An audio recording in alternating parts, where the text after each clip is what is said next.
झारखंड के हजारीबाग में रामनवमी मंगला जुलूस के दौरान हुई हिंसक झड़प और पथराव की घटना के सिलसिले में 10 नामजद और 200 अज्ञात लोगों के खिलाफ एफआईआर दर्ज की गई है।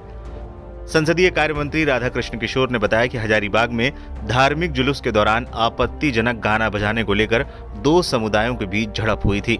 राधाकृष्ण किशोर ने सदन के अंदर और बाहर दोनों जगहों पर मामले को लेकर पूरी जानकारी दी है। देखिए, जो वहाँ के पुलिस अधीक्षक के द्वारा जो रिपोर्ट यहाँ जिला मुख्यालय में भेजा गया है, उसके अनुसार 25 मार्च 2025 को रामनवमी के त्यौहार के द्वितीय मंगला जुलूस में समय करीब 10 बजे अशोक चौक के पास जुलूस की गाड़ी जिसका जीटीसी लिखा हुआ था, उसके ऊपर पंच मंदिर चौक से झंडा चौक के बीच में गुजर रहा था। जब जुलूस अशोक चौक के पास पहुंचा तो वहां पर आपत्तिजनक गाना बजाया जा रहा था। वो जुलूस में जो गाड़ी चल रही थी, इसको लेकर के दोनों पक्षों के बीच में झड़प हो गई। स्थानीय प्रशासन के द्वारा जो वहाँ पे मैजिस्ट्रेट डेपुट थे, समझाने के बाद भी लोगों ने नहीं माना और इन लोगों के ऊपर भी पथराव हो गया। पब्लिक प्रॉपर्टी को बचाने के लिए, अपनी जान की सुरक्षा के लिए जो रिपोर्ट है उसके अनुसार 2 चक्र गोली चली है, हवाई फायरिंग हुआ, जिसके बाद स्थिति नियंत्रण में है। दोनों ओर से 5-5 लोगों को नामजद अभियुक्त बनाया गया है। इसके अतिरिक्त लगभग 200 लोगों को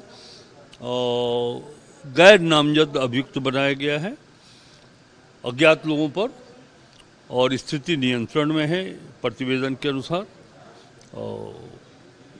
आगे कोई अप्रिय घटना नहीं घटे, सरकार ने पूरा निर्देश दिया है।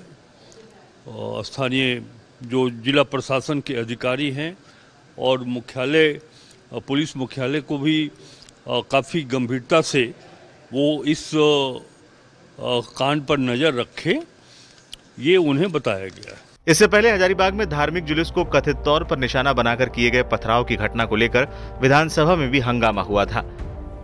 बीजेपी के विधायकों ने विधानसभा अध्यक्ष के आसन के करीब आकर अपराधियों के खिलाफ कड़ी कार्रवाई और हिंदू त्योहारों के दौरान उचित सुरक्षा व्यवस्था की मांग की थी। इस दौरान सदन के बाहर भी बीजेपी विधायकों ने जोरदार प्रदर्शन किया था।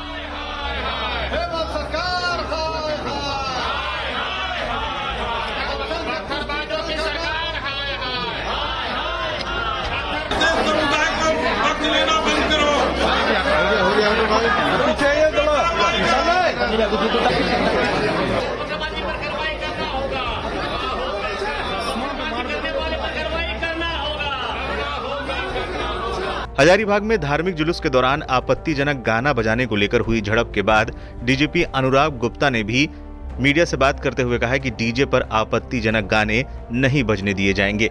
आने वाले त्योहारों को लेकर झारखंड पुलिस की व्यापक तैयारी पर भी डीजीपी ने बयान दिया। डीजे पर क्यों नहीं पुलिस शक्ति दिखा? नहीं, डीजे पर रोक लगाई जा रही है।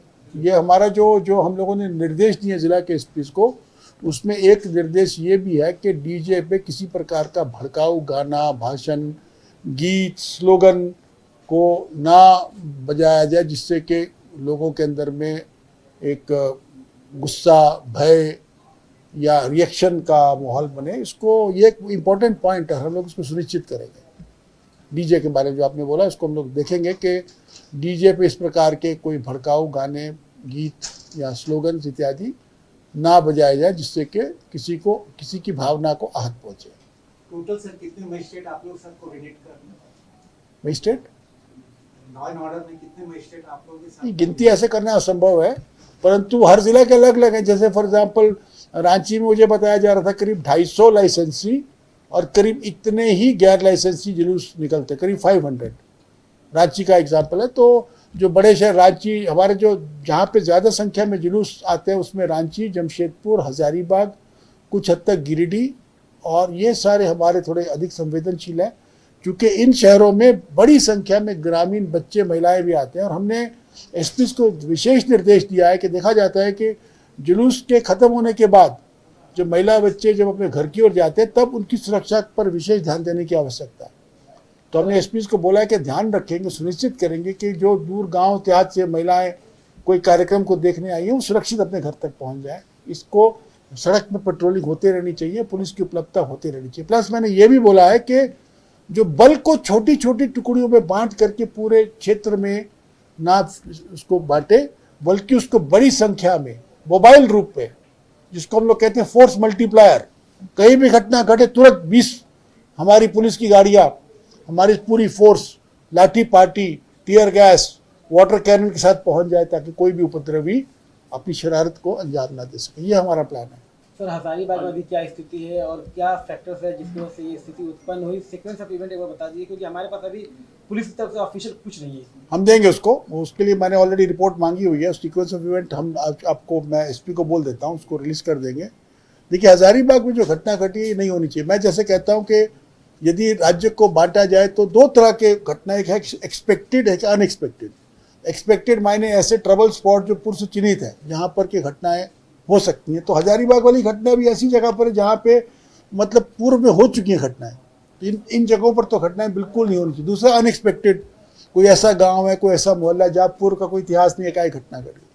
तो मेरा कहना है कि एक्सपेक्टेड में डिप्लॉयमेंट बढ़िया किया जाए और अनएक्सपेक्टेड में पुलिस का रिएक्शन बढ़िया होना चाहिए। अगर कहीं घटना घट जाती है तो हमारा इंफॉर्मेशन सिस्टम इतना अच्छा होना चाहिए कि घटना घटने के तुरंत बाद हमारा कंट्रोल रूम, हमारी मोबाइल फोन्स, हमारे सीनियर अफसर, मोबाइल गाड़ियां तुरंत उस घटना पर पहुंच करके घटना को कंट्रोल कर सके। ये हमारा प्लान है। बताते चलें, हजारीबाग में मंगलवार रात करीब 11 बजे जामा मस्जिद चौक के पास हिंसा हुई थी, जब रामनवमी उत्सव के तहत मंगला जुलूस निकाला जा रहा था। बताया गया कि दोनों तरफ से पथराव किया गया था। लोगों का कहना है कि जुलूस के दौरान सांप्रदायिक गाने बजाए जाने को लेकर विवाद हुआ था। इससे पहले हजारीबाग जिले के ईचाक प्रखंड में भी शिवरात्रि के दौरान हिंसा हुई थी।